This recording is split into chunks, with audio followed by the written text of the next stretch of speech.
स्वस्थ शरीर पाने के लिए बोध कथा। पेट साफ करने के आयुर्वेदिक तरीके। आज की इस कहानी में हम उन सबसे आसान और सबसे असरदार तरीकों के बारे में बात करेंगे जिनसे आप अपने घर पर रहकर बिना किसी दवा के अपना पेट साफ बड़ी आसानी से कर सकते हैं। इसके बाद हम आपको भोजन के 3 नियमों के बारे में भी बताएंगे, इसलिए इसको पूरा सुने। गौतम बुद्ध की कहानी। किसी गांव में रामू नाम का व्यक्ति रहता था। वह अपने पेट को लेकर बहुत ही ज़्यादा परेशान रहता था। वह एक दिन एक महात्मा के पास जाता है, क्योंकि वह महात्मा आयुर्वेद के बड़े ज्ञानी थे। रामू महात्मा से प्रणाम करता है और कहता है, हे मुनिवर, मैं अपने पेट को लेकर बहुत ज़्यादा परेशान हूँ। मेरे पेट में दिन प्रतिदिन समस्याएं उत्पन्न होती जा रही है। मेरा अच्छे से पेट साफ नहीं हो पाता है। मेरे पेट में बहुत ज़्यादा जलन और दर्द दर्द होने लगता है। इसके अलावा मुझे मल त्याग करने में भी बहुत ज़्यादा होती है। अगर मैं संक्षेप में कहूँ तो मेरे पेट की पाचन क्रिया समय से पहले ही मेरा साथ देना छोड़ रही है। हे मुनिवर, कृपया आप मुझे कोई ऐसा समाधान बताइए जिससे मैं अपना पेट आसानी से साफ कर सकूं और पेट की इन सभी समस्याओं से हमेशा हमेशा के लिए निजात पा सकूं।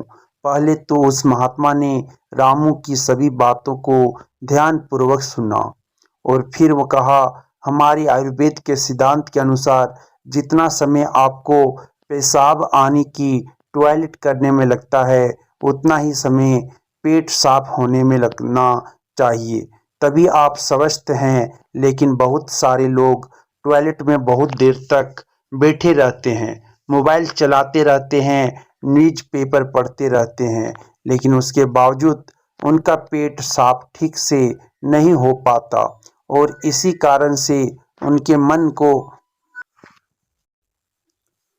मन का संतुलन पूरे दिन बिगड़ा रहता है। बेचैनी, घबराहट, किसी काम में मन न लगना, ये सब ठीक से पेट साफ न होने की वजह से ही होता है। जब भी आप अपनी किसी भी बीमारी का इलाज आयुर्वेदिक पद्धति के अनुसार करवाते हैं, तो सबसे पहले आपके पेट की सफाई की जाती है। या अपने आप में पूरा इलाज नहीं है, लेकिन यह शरीर के सुधार के लिए बुनियादी वातावरण पैदा करता है। कोई भी दवा तभी ठीक प्रकार से काम करेगी जब आपका पेट साफ होगा, वरना तो आप कितनी भी दवाइयाँ ले, कितना भी इलाज कराएं, कोई फर्क नहीं पड़ने वाला। शरीर हमें संकेत भेजता रहता है कि हमारा पेट साफ ठीक से नहीं हो पा रहा है, जैसे कि पसीने में से दुर्गंध या मुंह में से दुर्गंध। अगर वहां से दुर्गंध आ रही है तो हमें समझ जाना चाहिए कि हमारा पेट ठीक से साफ नहीं हो पा रहा है और हमें इसका हल ढूंढना होगा। ठीक से नींद ना आना, मानसिक समस्याएं, ये सारी चीजें पेट साफ ना होने के कारण ही पैदा होती है। फिर रामू ने कहा कि महात्मन, हमें अपना पेट साफ कैसे करना है। महात्मा ने कहा, आज मैं आपको पेट साफ करने के लिए कुछ प्रभावी आयुर्वेदिक जड़ी बूटियों और तरीकों के बारे में बताऊंगा। ये जड़ी बूटियां आपको कब्ज से भी छुटकारा दिलाने में मदद करेगी।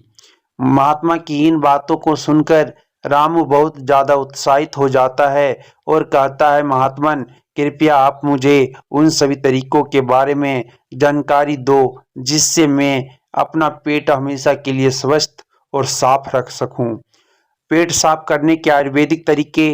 पहला तरीका। इसके बाद महात्मा पहला तरीका बताते हुए कहते हैं, सबसे पहले हमें ये समझना चाहिए कि आज के समय में हमारी दिनचर्या और हमारा खान पान पूरी तरह से बदल चुका है और उसी बदलाव की वजह से हमारे शरीर में नाना प्रकार की बीमारियां पैदा होती है और हमारा पेट भी ठीक से साफ नहीं हो पाता।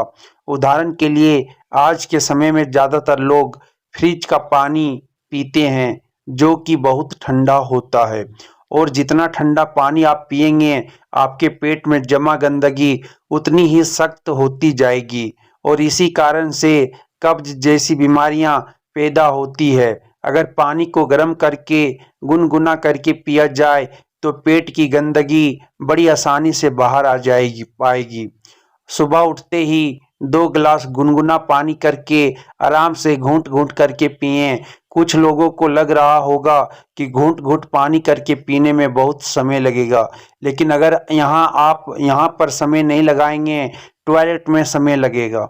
ये सबसे आसान और घरेलू नुस्खा है जो सब लोग अपना सकते हैं। बस संयम और नियम की ज़रूरत होती है। देखिए, ठीक तरह से पानी पीना आपकी बहुत सारी बीमारियों को ख़त्म कर सकता है। जितना हो सके दिन में ज़्यादा से ज़्यादा पानी पिएँ, लेकिन याद रहे ठंडा पानी पीने की बजाय गर्म करके एक गुनगुना पानी पिएँ। आजकल बाज़ार में ऐसी बोतलें भी आती हैं कि जिनमें आप जैसा पानी डालेंगे, पानी वैसा ही रहेगा।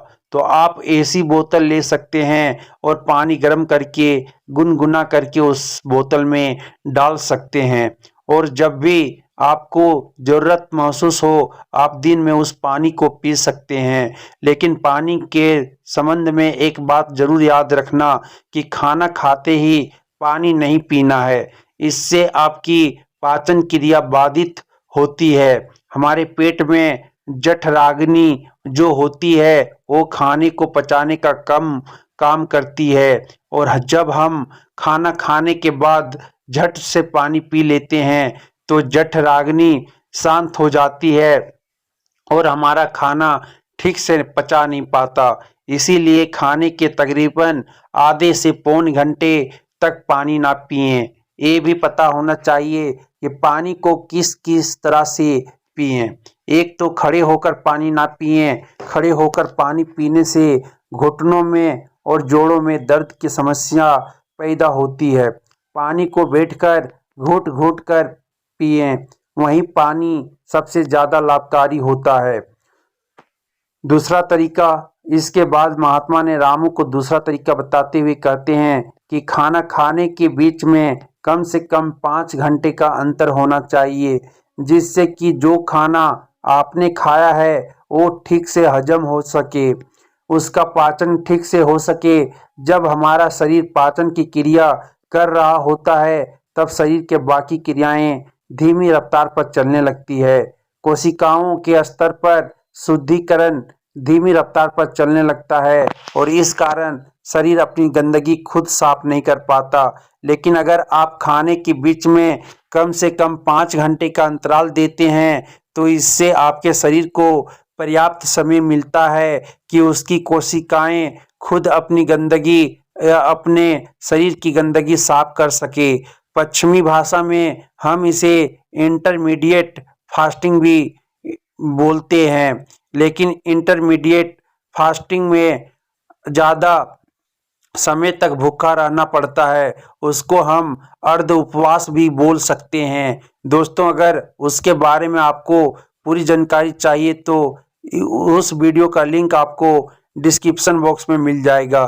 तीसरा तरीका, अब महात्मा ने रामू को तीसरा असरदार तरीका बताते हुए कहते हैं, अपने पेट को साफ करने के लिए हमें ये समझना होगा कि जो लार होती है वही हमारे खाने को पचाने का काम करती है। जितनी ज़्यादा मात्रा में लार पैदा होगी उतनी ही आसानी से खाना पच जाएगा। कुछ लोगों का मुंह हमेशा सूखा सूखा रहता है, उसमें लार पैदा नहीं होती, इसीलिए उनका खाना ठीक से हजम नहीं हो पाता। इसके लिए ज़रूरी है कि हमारा शरीर सही मात्रा में लार पैदा करे। उसके लिए हमें ज़्यादा से ज़्यादा सलाद खाना चाहिए। सलाद खाने से लार पैदा होती है। फाइबर होते हैं उसमें जिससे हमारा खाना आसानी से हजम हो जाता है। इसके अलावा खाना खाने के बाद कुछ मीठा खाया जा सकता है।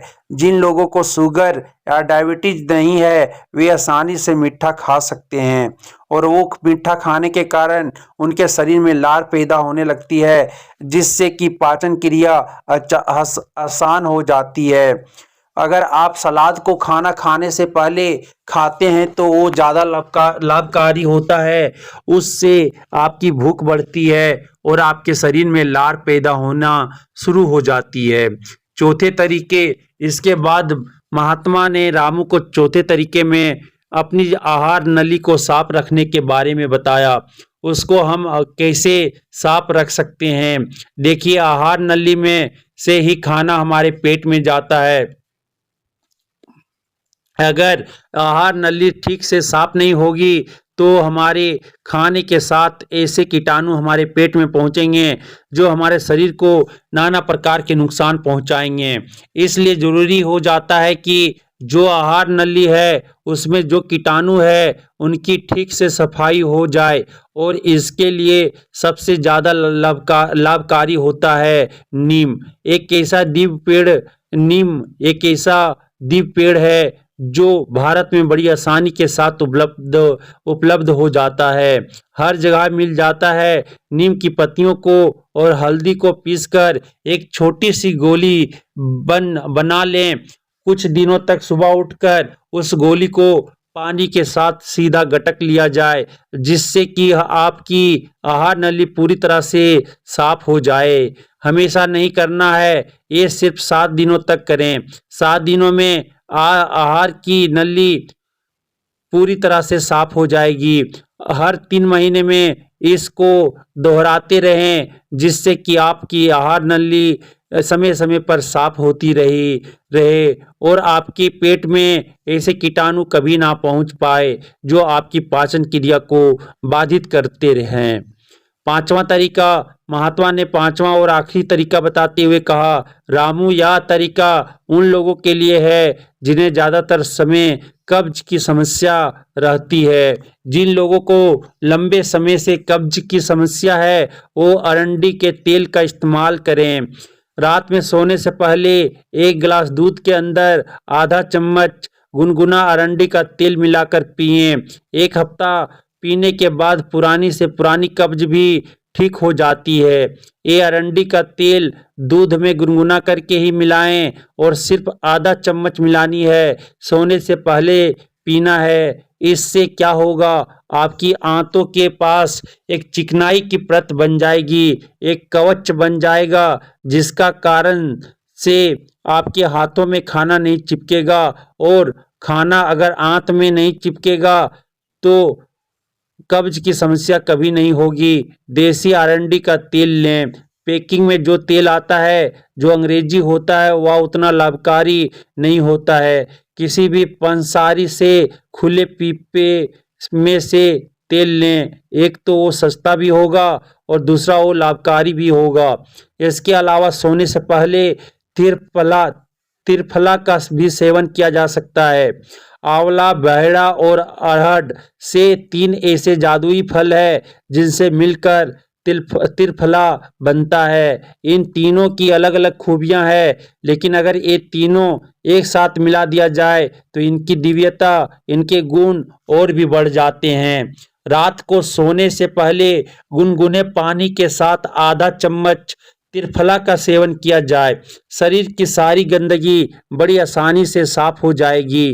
कोई प्रयास नहीं करना पड़ेगा, कोई जोर जबरदस्ती करने की आवश्यकता ही नहीं रहेगी।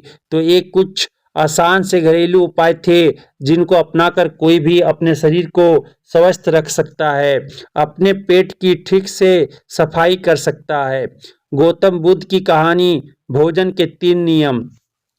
पेट साफ करने के बाद महात्मा ने रामू से कहा, रामू, अब मैं आपको भोजन के उन 3 नियमों के बारे में बताने जा रहा हूँ, जिसे अपनाने पर पेट से संबंधित कोई भी बीमारी नहीं होगी, क्योंकि पेट में होने वाली बीमारियां हमारे खान पर खान पान पर निर्भर करती है।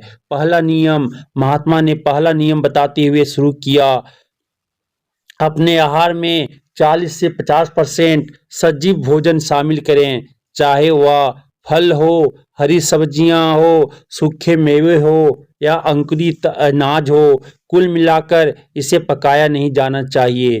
ज़्यादातर लोग मृत भोजन खाते हैं और फिर स्वस्थ रहने की उम्मीद करते हैं। मृत भोजन खाने का मतलब है कि हम किसी मृत चीज से जीवन निकाल रहे हैं, इसलिए इसमें कुछ लगेगा। हमारे शरीर से ऊर्जा निकलती है तो यह हमें ऊर्जा देती है। भोजन को पचाने के लिए आवश्यक सभी पाचक रस न केवल शरीर में पाए जाते हैं बल्कि उस भोजन में भी पाए जाते हैं। लेकिन जब हम उस भोजन को पकाते हैं तो उसमें से बहुत से पाचक रस नष्ट हो जाते हैं, और जब हम बिना पाचक रसों के खाना खाते हैं तो हमारे शरीर को उन सभी पाचक रसों को दोबारा बनाना पड़ता है जो नष्ट हो गए हैं। लेकिन किसी व्यक्ति का पाचन तंत्र कितना भी अच्छा क्यों ना हो, वह उन सभी पाचक रसों को दोबारा नहीं बना सकता जो नष्ट हो गए हैं।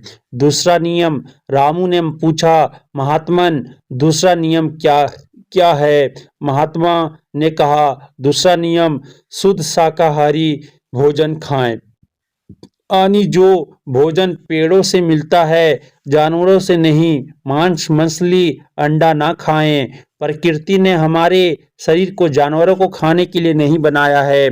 तीसरे नियम, महात्मा ने तीसरे नियम बताया कि बासी भोजन या लंबे समय तक रखा हुआ भोजन नहीं करना चाहिए। 17वें अध्याय के 10वें श्लोक में भगवान श्री कृष्ण कहते हैं कि जो भोजन पकाया जाता है उसे पकाने के 3 घंटे के भीतर ही खा लेना चाहिए, क्योंकि 3 घंटे के बाद वह भोजन तामसिक तामसिक हो जाता है, उसमें से जीवन समाप्त होने लगता है। इसीलिए भारतीय यौगिक संस्कृति में पका हुआ भोजन किया जाता है।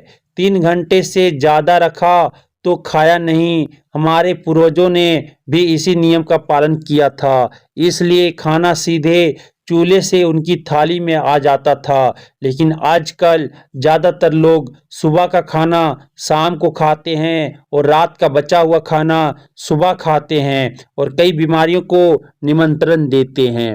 महात्मा ने रामू को तीनों नियम बताने के बाद अपने ध्यान केंद्रित में लग गए और रामू ने महात्मन को प्रणाम किया और वहां से चला गया।